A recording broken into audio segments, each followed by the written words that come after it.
Hello students, இந்த வீடியோவில் coordination கெமிஸ்ட்ரியில் valence bond theory பற்றி பார்க்க போகிறோம். கோஆர்டினேஷன் காம்பவுண்ட்ஸ் பற்றி முதல்ல ஒரு தியரி வெளியிட்டவர் வெர்னர்.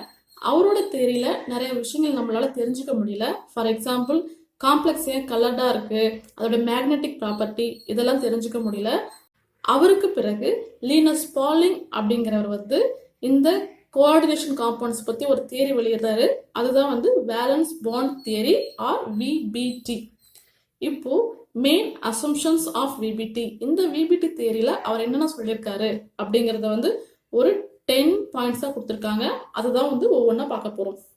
ஃபர்ஸ்ட் பாயிண்ட்ல என்ன சொல்லியிருக்காரு அப்படின்னா, ஒரு மெட்டல் இருக்கு, லிகாண்ட் இருக்கு. இந்த மெட்டலுக்கும் லிகாண்டுக்கும் நடுவில் ஒரு பாண்ட் ஃபார்மேஷன் நடக்குது. இப்போ ஒரு பாண்ட் ஃபார்மேஷன் நடக்கணும் அப்படின்னா அதுக்கு 2 எலக்ட்ரான் தேவை இல்லையா?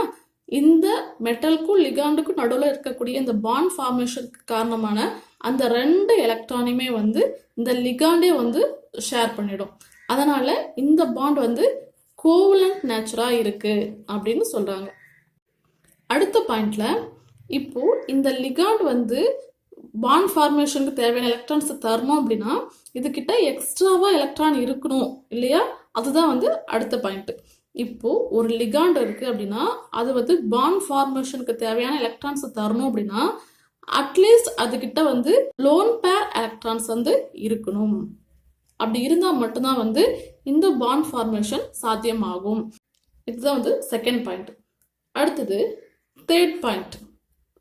சரி, இந்த லிகாண்ட் பாண்ட் ஃபார்மேஷன் தேவையான எலக்ட்ரான்ஸை கொடுக்குது.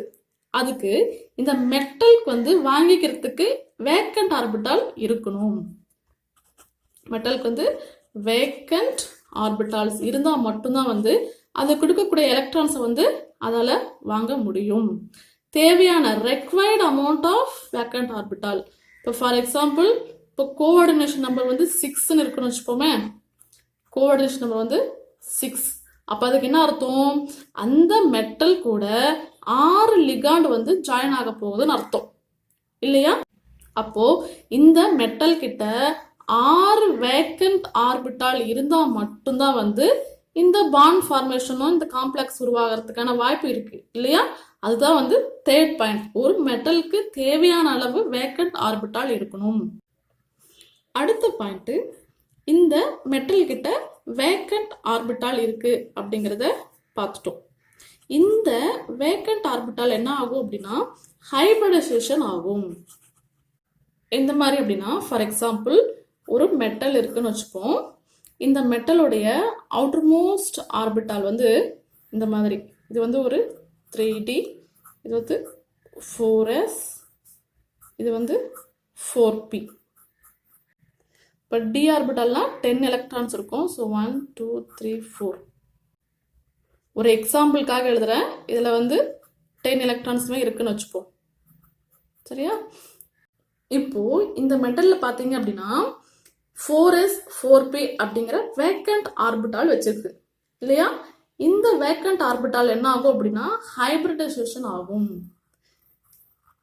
எந்த மாதிரி அப்படின்னா, இப்போ 4s ஆர்பிட்டாலுக்கு ஒரு எனர்ஜி லெவல் இருக்கும், 4p ஆர்பிட்டாலுக்கு ஒரு எனர்ஜி லெவல் இருக்கும் இல்லையா?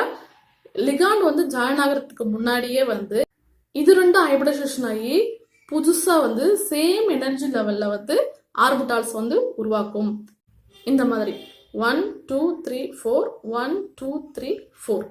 சரியா? இப்போ இது 4s ஆர்பிட்டால், இது 4p ஆர்பிட்டால்.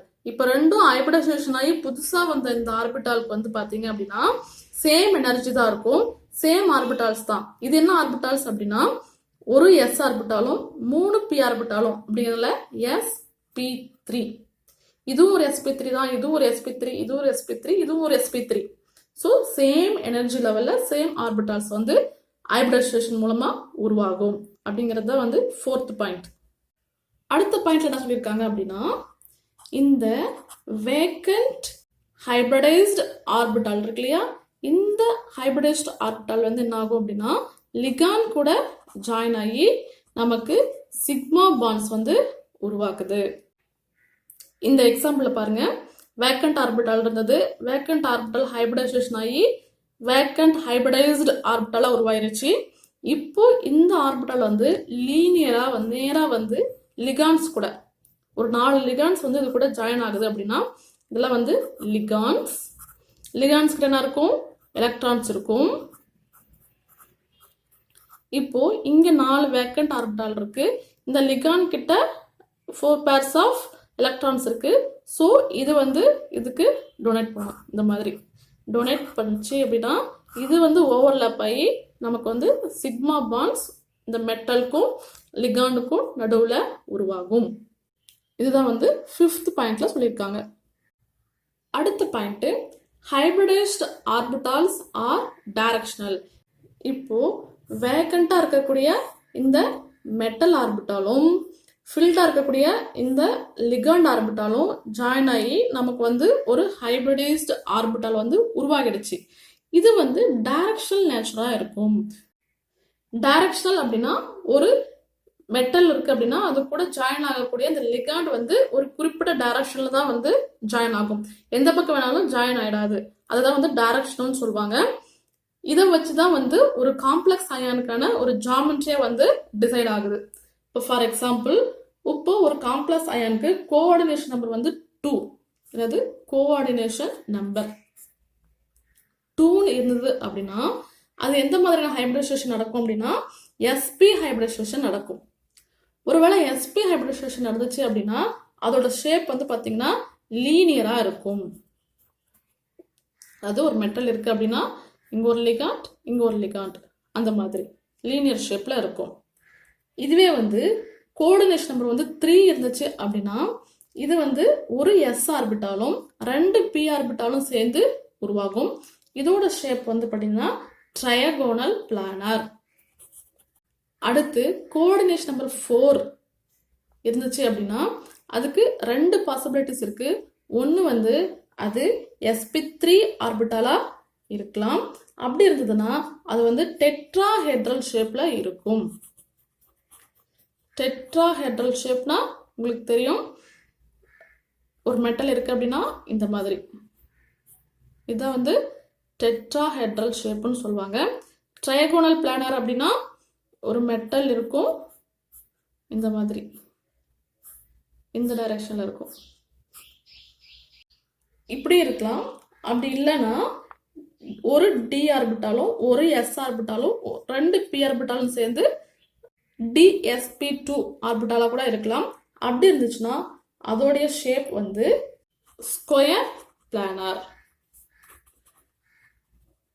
ஸ்கொயர் பிளானர் உங்களுக்கு தெரியும், ஒரு மெட்டல் இருக்கும் இந்த மாதிரி. இதான் வந்து square planar structure. Coordination number வந்து 5 இருந்துச்சு அப்படின்னா அது எந்த மாதிரி ஹைபிரிடைசேஷன் நடக்கும் அப்படின்னா ஒரு டி ஒரு எஸ் 3 3 ஸோ 3 4 5 ஸோ 5 இந்த மாதிரி நடக்கலாம். அப்படி இருந்துச்சுன்னா அதோடைய ஸ்ட்ரக்சர் எப்படி இருக்குன்னா ட்ரையகோனல் பை பிரமிடல். இதோட ஷேப் எப்படி இருக்கும் அப்படின்னா ஒரு மெட்டல் இருக்கு அப்படின்னா இது வந்து ட்ரையகோனல் பிளானர் பார்த்தோம் இல்லையா, இந்த இதுலயே வந்து இப்படி இருக்கும், மேல ஒன்று கீழே ஒன்று அந்த மாதிரி. அடுத்தது கோஆர்டினேஷன் வந்து 6 இருந்துச்சுன்னா அதுக்கு 2 பாசிபிலிட்டிஸ் இருக்கு. ஒன்று வந்து D2sp3 ஆர்பிட்டாலா இருக்கலாம். அப்படி இல்லைன்னா sp3 D2 இருக்கலாம். இது பார்த்தீங்கன்னா சேம் தான், பட் ரிவர்ஸ் ஆகிருக்கு இல்லையா. இது எதனால அப்படின்னா D2sp3 அப்படிங்கிறது இன்னர் செல் ஆர்பிட்டாலால உருவாக்கக்கூடிய ஒரு ஹைபிரிடைசேஷன். இது வந்து அவுட்டர் செல் ஆர்பிட்டாலால உருவாக்கக்கூடிய ஒரு hybridization. Inner cell and outer cell அப்படிங்கிறது நெக்ஸ்ட் பாயிண்ட்ல பார்ப்போம். இந்த மாதிரி இருந்துச்சு அப்படின்னா இதோட ஷேப் ரெண்டுமே வந்து ஆக்டாஹெட்ரல் ஷேப்ல தான் இருக்கும். ஆக்டாஹெட்ரல் உங்களுக்கு தெரியும், மெட்டல் இருக்கும் இந்த மாதிரி 4 இருக்கும், மேல ஒன்று கீழே ஒன்று, இதுதான் வந்து ஆக்டாஹெட்ரல். ஸோ இந்த ஜாமெட்ரியை பத்தி எக்ஸ்பிளைன் பண்ணக்கூடியது தான் வந்து இந்த 6th பாயிண்ட். அடுத்து 7th பாயிண்ட் எதை பத்தி அப்படின்னா இப்போ இதுக்கு முன்னாடி ஒரு 6th பாயிண்ட்ல பார்க்கும்போது பார்த்தோம் ஆக்டாஹெட்ரல் காம்ப்ளெக்ஸ் மட்டும் 2 விதமான ஹைபிரிடைசேஷன் இருக்கு. அதுல வந்து இன்னர் செல் ஹைபிரிடைசேஷன் ஒன்று இருக்கு, அவுட்டர் செல் ஹைபிரிடைசேஷன் ஒன்று இருக்கு இல்லையா. அது என்ன இன்னர் செல் அவுட்டர் செல் அப்படிங்கறத தான் இந்த பாயிண்ட்ல பார்க்க போறோம். இப்போ ஒரு மெட்டல் இருக்கு அப்படின்னா அதோடைய அவுட்டர் மோஸ்ட் எலக்ட்ரானிக் கான்ஃபிகரேஷன் வந்து for example 3d6 4s0 4p0. அதாவது d ஆர்பிட்டால் 6 எலக்ட்ரான் இருக்கு, s ஆர்பிட்டால் வேக்கண்டா இருக்கு, p ஆர்பிட்டால் வேக்கண்டா இருக்கு அப்படின்னு எழுதியிருக்கேன். அது வரைவோம். இது வந்து d ஆர்பிட்டால் 1 2 3 4. இது வந்து s orbital 4s 3d 4s. இது வந்து 4p 3 இருக்கு. இது வேக்கண்டா இருக்கு. 3Dல வந்து எத்தனை எலக்ட்ரான் இருக்கு? 6 எலக்ட்ரான்ஸ் இருக்கு. இது எப்படி டிஸ்ட்ரிபியூஷன் ஆகும்? எப்பயுமே ஆர்பிட்டால்ஸ் ஃபில் பண்ணும்போது ஃபர்ஸ்ட் ஒவ்வொரு எலக்ட்ரானா போடணும். 1 2 3 4 5 6. இப்போ இந்த 4s இருக்கு இல்லையா, இதை வந்து nd ஆர்பிட்டால்னு சொல்லுவாங்க. சரியா? n அப்படிங்கிறது பிரின்சிபல் குவாண்டம் நம்பர். இதுக்கு முன்னாடி இருக்கிறதுனால இது வந்து n-1d ஆர்பிட்டால். சரிங்களா? இப்போ இதுல பாத்தீங்க அப்படின்னா இந்த ஆல்பா பிரின்சிபல்லாம் இருக்கு இல்லையா, அதுபடி பாத்தீங்க அப்படின்னா 3d தான் முதல்ல வரும், அப்புறம் 4s 4p வரும். ஸோ இது உள்ள இருக்கு, அதுக்கப்புறம் தான் 4s இருக்கு இல்லையா. அதனால இது வந்து என்னன்னு சொல்லுவாங்கன்னா இன்னர் ஆர்பிட்டால்னு சொல்லுவாங்க. சரிங்களா? Inner orbital. இது வந்து அவுட்டர் ஆர்பிட்டால். இதுக்கு வெளியே தானே இருக்குது. ஸோ இது வந்து அவுட்டர் ஆர்பிட்டால்னு சொல்லுவாங்க. இப்போ லிகான்ஸ் வந்து இந்த இன்னர் ஆர்பிட்டால் கூடயும் ஹைபிரிடைசேஷன் நடந்துச்சு அப்படின்னா அது இன்னர் ஆர்பிட்டால் காம்ப்ளெக்ஸ். இல்ல இது கூட எந்த விதமான ஹைபிரிடைசேஷன் நடக்கல, ஒன்லி இந்த அவுட்டர் ஆர்பிட்டால்ல மட்டும் தான் நடக்குது அப்படின்னா அது அவுட்டர் ஆர்பிட்டால் காம்ப்ளெக்ஸ். இதுக்கு இன்னொரு பேர் இருக்கு, லோ ஸ்பின் காம்ப்ளெக்ஸ்னு சொல்லுவாங்க. அதே மாதிரி இது லோ ஸ்பின்னா இது வந்து ஹை ஸ்பின் காம்ப்ளெக்ஸ். இன்னொரு பேர் இருக்கு, இதை வந்து ஸ்பின் பேட் காம்ப்ளெக்ஸ். இதை வந்து ஸ்பின் ஃப்ரீ காம்ப்ளெக்ஸ்னு சொல்லுவாங்க. Spin free complex. இது ஏன் லோ ஸ்பின், இது ஏன் ஹை ஸ்பின் அப்படிங்கிறது நீங்க ஃபர்தரா எக்ஸாம்பிள் படிக்கும்போது உங்களுக்கு புரியும். அடுத்து 8th பாயிண்ட். 8th பாயிண்ட்ல எதை பத்தி சொல்லியிருக்காங்க அப்படின்னா மேக்னெட்டிக் ப்ராப்பர்ட்டி பத்தி சொல்லியிருக்காங்க.